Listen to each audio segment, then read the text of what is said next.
Broadcasting from the business capital of the world, this is the Podcast Business News Network. Welcome back to the show. It's all about Reining Hope. That's right, ReiningHopeCounselingServices.com. And we have Kristin Mason back with us. She's from Morgan, Vermont, and it's amazing the work she's doing to really help heal so many because she believes in the healing power of horses and, of course, the healing power of you. There's a lot to her. She has a lot of experience as a Reiki practitioner, shamanic apprentice in training, mental health and learning counselor, riding instructor. I can't even. Let me ask you, tell us a little bit about yourself. How are you? Again. Well, I'm a little less nervous this time because, again, this is the second time. But I was just coming in from the barn again, which is what you're going to find me doing every Thursday if I'm here at this time. And I guess I just want to let everybody know that I do what I do because I have a passion for it, right? And it's been a lifelong passion. And usually I give like a little blip at the end where I'm saying, follow your dreams, blah, blah, blah. But really, you've got to follow your heart. Today and this week, we had a full moon. So this week was a lot of self-reflection, especially after the last podcast, because I've never done one before, and kind of getting feedback from people on what they wanted to hear. So I am a licensed mental health counselor and clinical. That's what I was trying to spit out before. I'm sorry. Yeah, I know, exactly. And I'm also a PATH certified therapeutic riding instructor and equine specialist mental health and training. I've done, energy work on horses and alternative medicine on horses. But my lifelong passion with horses and animals in general and working with their people has always been there. It's always been the underlying thing, no matter what I've been doing. Well, I know we spoke a lot last time about, the work you're doing. And it's pretty impressive how the healing power of your horses have helped so many. I just love, when we talk about youth, and now we're going to kind of dive into that a little more, but you're helping youth, families, children, adults, so many people. And whether it's substance abuse, PTSD, trauma, it's just fascinating what you do. And I love that you're here live with us today right outside the barn. You're in Morgan, Vermont. And just give us a little overview about Reining Hope Counseling Services before we continue. So what I do is it's basically strength-based. It's also nature-based. I work with people where they're at, which most therapists do, but my environment offers them the opportunity not to sit in four walls, right? We can go out on the trails. We can work with the horses. We don't have to work with the horses. So I have one dog that just loves to come in and sit in my office and be patted. Cooper is his name, and he was a rescue. So really you have to be, well, for me, my perspective is as a therapist, you really have to be flexible and adaptable to what people need in the moment. And I love that because it's just you as a healer. You are a healer, right? I'm sure you meet a whole bunch of different array of people, and you have like a sixth sense as well as your horses, right? And you never know what someone needs, but there's always a solution. There's help out there. It's beautiful. Yeah, we were talking a little bit last time about intuitiveness, right? Yep. We're all born with it. And sometimes it comes back to us and sometimes it doesn't. Thankfully, it did come back to me and a lot of the people that I know. Animals have it anyways because they have to survive. So they have it in order to survive. One of the things I was thinking about in thinking, reflecting on our last conversation and what was brought up, and I don't know if anybody did write in with questions, but we can certainly address that, is setting aside egos, setting aside, I'm not going to go into the whole Freudian thing about ego or anything, but one of the things that I was always taught, especially with the therapeutic riding piece, because that's kind of what led to all this, is that sometimes we need to leave our baggage at the door. But that being said, if we talk about our baggage to somebody that's a safe person, then we can let go of some of the things that are holding us back, right?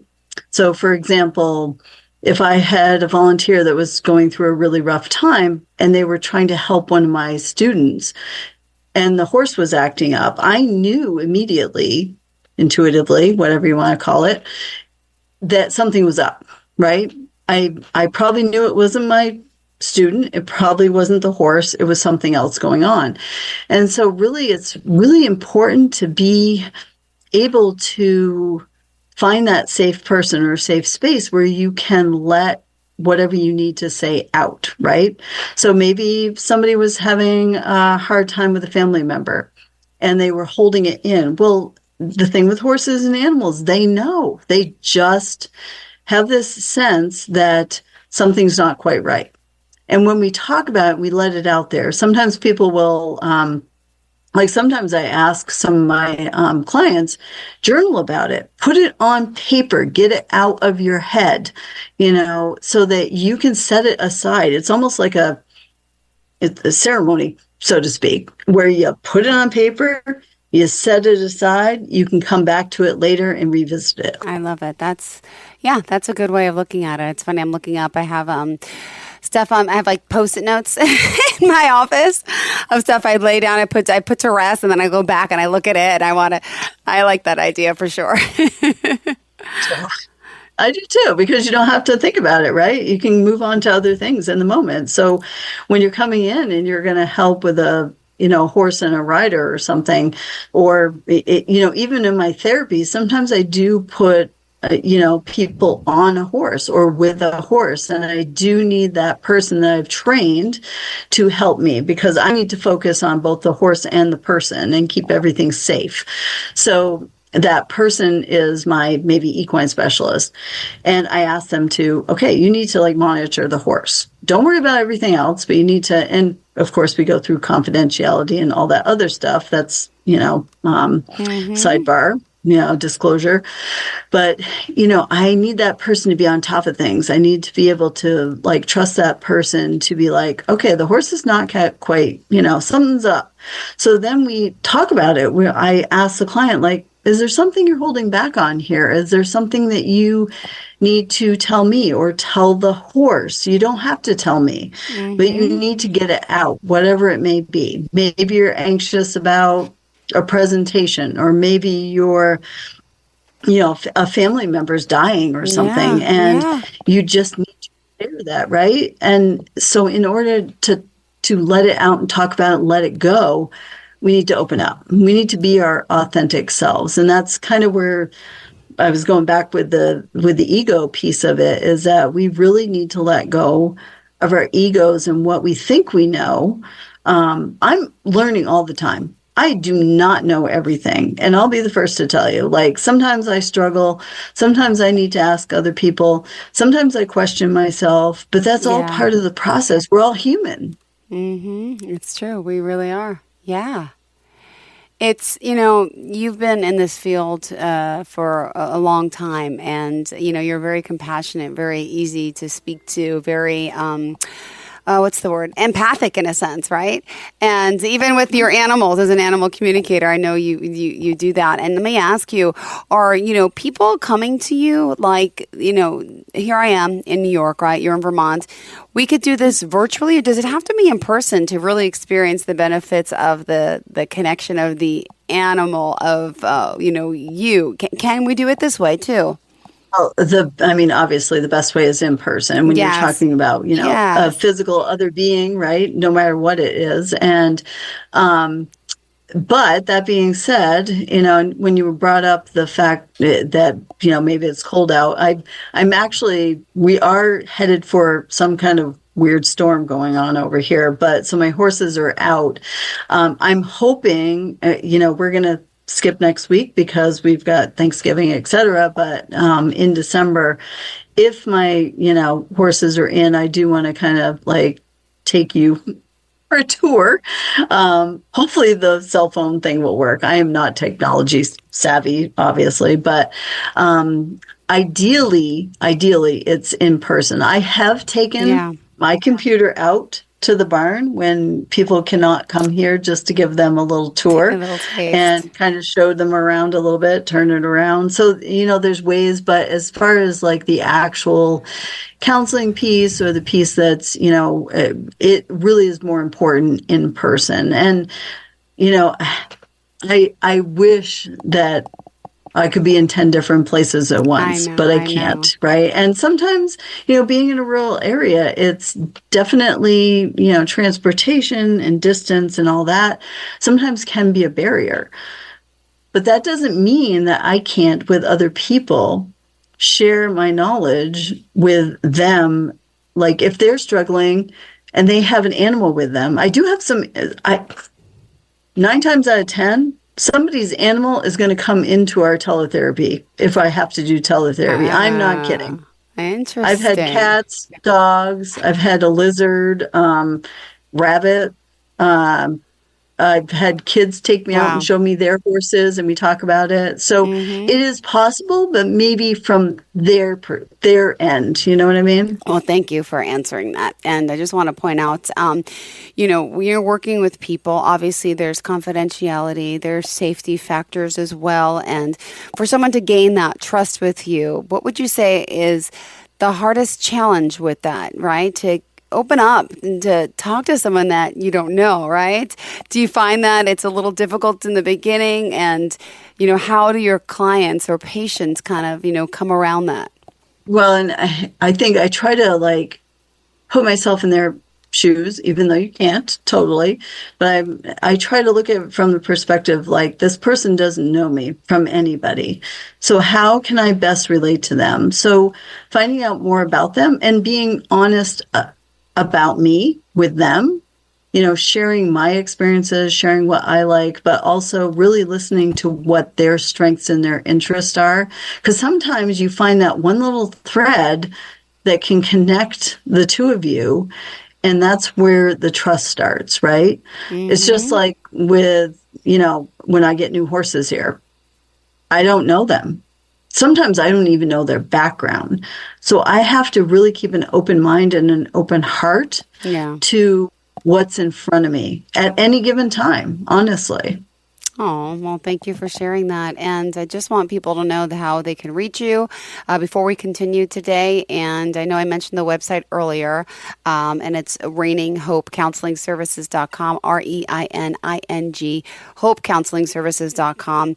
We still have plenty more time. What else do you want to share with us today, Kristin, about the work that you're doing and the help that you're giving so many, especially you wanted to talk, I know, more about the youth. And also if somebody, wants to, I know, sometimes the phone isn't always the best option for some people, but if they do want to send me an email, they can send it to KRIS12MASE@gmail.com. That's the best way if they've got questions and stuff to reach me. So one of the things that came up in the last week was, and I guess kind of moving forward to not only just children, but also people and their animals, because I think this is kind of coming back around. I believe in the last session I mentioned that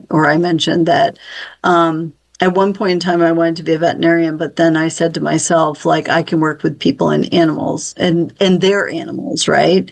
And I think whether it's the counseling piece or because it kind of all is counseling in a way. Now I can do it officially. Before, I had to disclaimer, I'm not a counselor, so I can't do this officially, but this is what I'm seeing, right? And I think that with people and their animals or even their kids, okay, so this can relate to children, is that sometimes it's not them, it's us. Okay. And being able to acknowledge, parents, for example, they do the best they can, God bless them, because like I said, all my kids are 4-legged and fuzzy. So anybody, you're a parent and you do the best you can. But sometimes it's you're so close to the situation, it's hard to see what's going on, or it's hard for your kids to open up to you, right? So sometimes being able to have a conversation with parents or even like owners of animals that are not acting or, competing or not doing what the people want them to do. We have to remember that they are individuals too, that they, and again, not to put personal or people, characteristics onto animals, but really, like, if historically they were domesticated by people. Yeah. They were not meant to be, pets, basically. So we have to keep remembering that. And with kids, we have to remember, like, developmentally, they are at a certain stage. So some of the stuff that we're seeing, we may not like, but it's pretty normal developmentally, for like siblings to fight, or for, teenagers to like say, hey, parent, I really don't want to talk to you right now. I'd rather talk to my friends or stick my head in, social media or whatever. So we just have to like, I mean, unfortunately, like, I'm old enough that we never had cell phones and we didn't have to worry about that. But, today's day and age, that's part of the whole process. And sometimes we have to like understand. And so, for example, if, I'm working with a horse and maybe their owner, and it's really hard to accept the fact that it might not be the horse, it might not be the child, it may be us. And that is probably one of the biggest challenges, I think, with working not only with children and families, right? Because there's not just the child, there's the family. It's so true. Whatever it looks like. And with animals, it and sometimes people have a disconnect with their animals. And it's like, okay, so what has changed? What has changed in your life, right? Well, when you think about change and that, we all go through periods of change in our life. And I just want to bring up, I know now around the holidays, right? We have Thanksgiving here. Lots of change, there's when you think about loss, you think about grief. I feel like this is now the time where people need the most guidance, the most help. And, and it's always a scary thing. But, with the holidays here, do you find a lot more people in need of, your work and your horse's work and that personal communication and touch? Share your experiences, if you don't mind, with those around this time of year and most people who are suffering. And I think you're right. My dad passed away unexpected. Well, we knew it was coming, but it was very quick. It was like 2 months. Yeah. And I brought that up last time we talked. And, he was here in February of 2012, and he was gone in April of 2012 when I was building the property. And we, going through the holidays, the birthdays, all of that, it's really, hard for people that have lost somebody anytime a birthday comes up, or anniversary, or whatever the case may be. Also, children that are of parents who have separated and now they have two homes, right? It's like, and the different dynamics and the two homes, and how do you transition, or how do you help them transition from one home to the other and have them be happy in both places? And you don't always get parents that are on the same page, to be honest with you, which is sad. And it goes back to that whole ego thing, and like, okay, think about your child, think about where they're at, think about, what they're going through and how difficult it is for them who love you both to be in one place or the other, and it's just, and I have had some families that's really challenging, and it's very hard to sometimes work with parents that are not on the same page, because you want to respect who they are and what they're doing, but also when I have a child that I'm working with, they're my person, and I need to protect them and help but it's not always seen the same on both sides. So, working with the animals, when you do bring families in and you work with the animals, I mean, they, like I said before, horses give you an instantaneous response. Like if your ego is up here, they're going to be like, not so much. One, I'm not coming to you. One, I'm not doing whatever you want me to do because I don't trust you. So that's, in working with families, that is where the horses really help. Does it go well all the time? No. Sometimes people don't get it. Sometimes it really does. Yeah. And there is one case. I don't know if I don't think I told you this last time, but I had a father who was working with a child, and I have a horse. Well, actually all my horses kind of, run the roost. A lot of horses, yes. Yeah, they run the roost.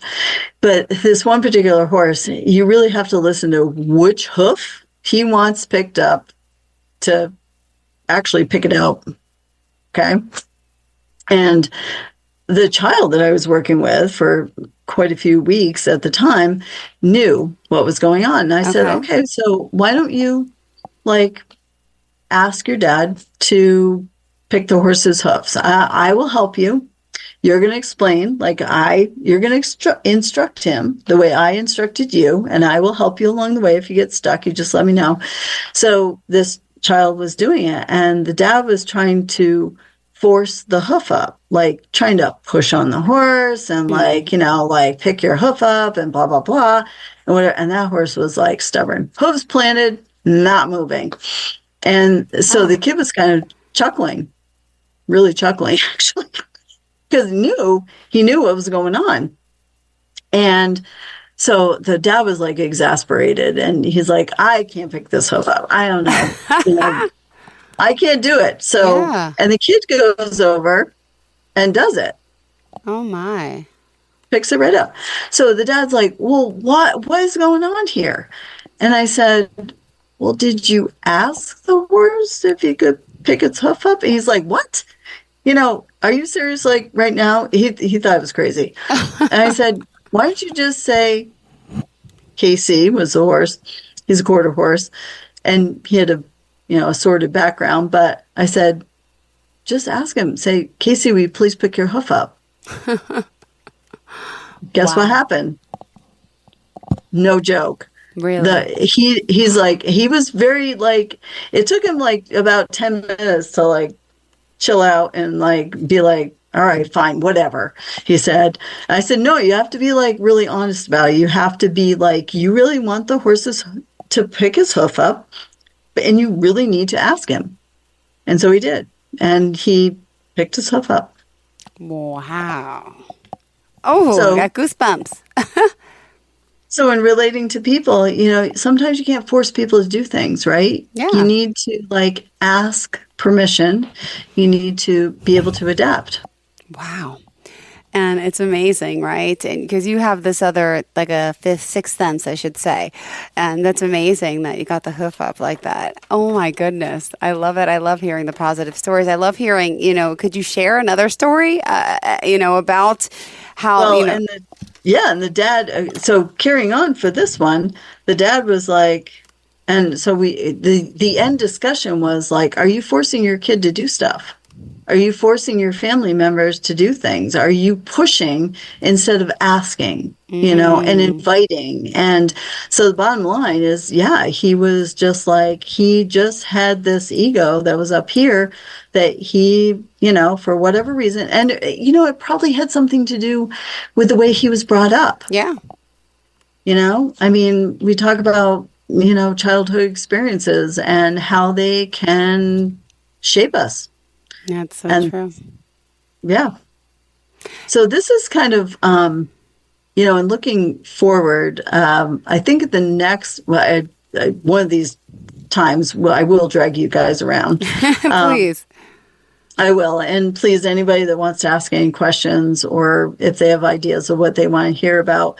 But I think, I really want to kind of move into also the rehabilitation of horses and people, healing for horses and people together. Maybe in 2 weeks when we regroup, and how that can look. Absolutely. Would love that. Oh, my goodness. That's right. Because we have Thanksgiving next Thursday, so we're not on. Yeah, you're right. What do you have planned for next week, by the way? We are going to have a very small, all my relatives are spread all over the United States. So we're going to have a very, very small gathering. And my boyfriend also has his family, so we'll probably get together. But it's also hunting season. I'm not a big fan of hunting, but I get people hunting. And it ends, of course, Thanksgiving weekend. So, Okay. so that's what most people will be doing that we know. So sorry about my fax machine. So I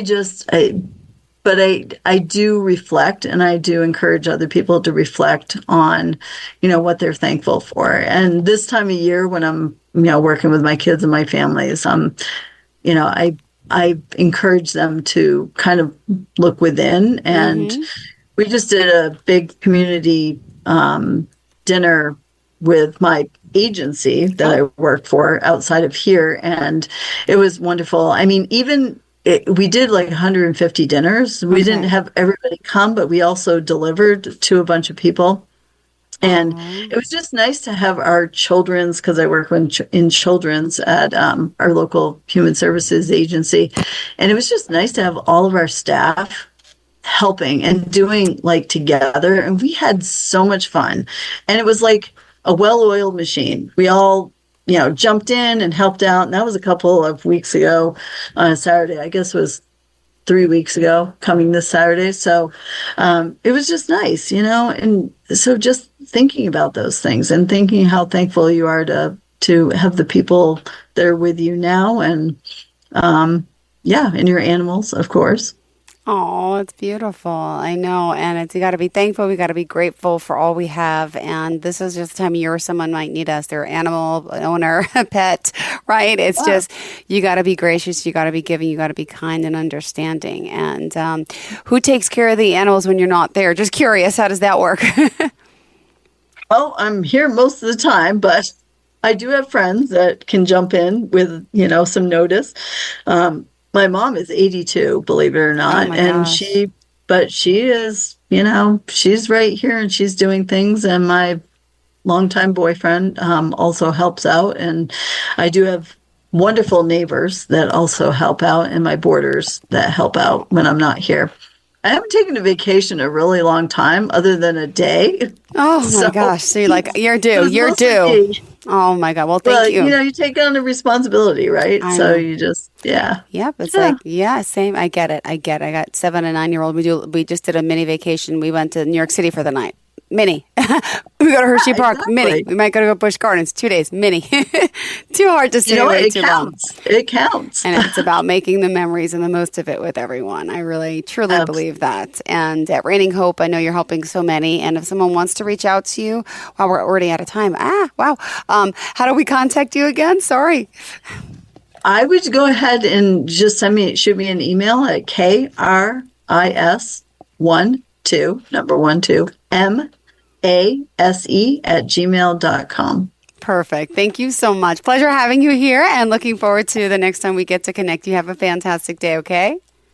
See you too, Jill. Thank and you. Happy Thanksgiving to everybody. Happy Thanksgiving to you. Bye, sweetheart. I'll see you in a couple weeks. You got it. Bye-bye. Bye.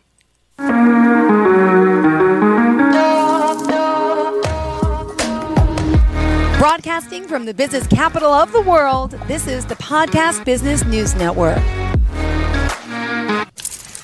Let's go inside the mind of a 10-year-old. I should have worn those earrings today. I like those earrings. Gabby has those awesome earrings. I need to ask her where she got those, but that's just what she would want me to do. I'll have Michaela ask her for me. Buckle up, Sarah. Yeah, but then Michaela will be like, why don't you just ask her yourself? That's just like Michaela. Sarah, buckle up. Michaela's such a great name. I wish I was called Michaela. There's like a dozen Sarahs in my class. Hey, we're not hitting the road until you buckle up, honey. Oh yeah, seatbelt. I forget sometimes because my brain is like busy, I wonder if there's pizza at school today. Sometimes it can be tough to get through to your kids, but it's not impossible. Always make sure they're wearing their seatbelts, even on short drives. Remember, you have the keys, you have the power. Never give up until they buckle up. A message from the National Highway Traffic Safety Administration and the Ad Council. Visit safercar.gov/kidsbuckleup for more information.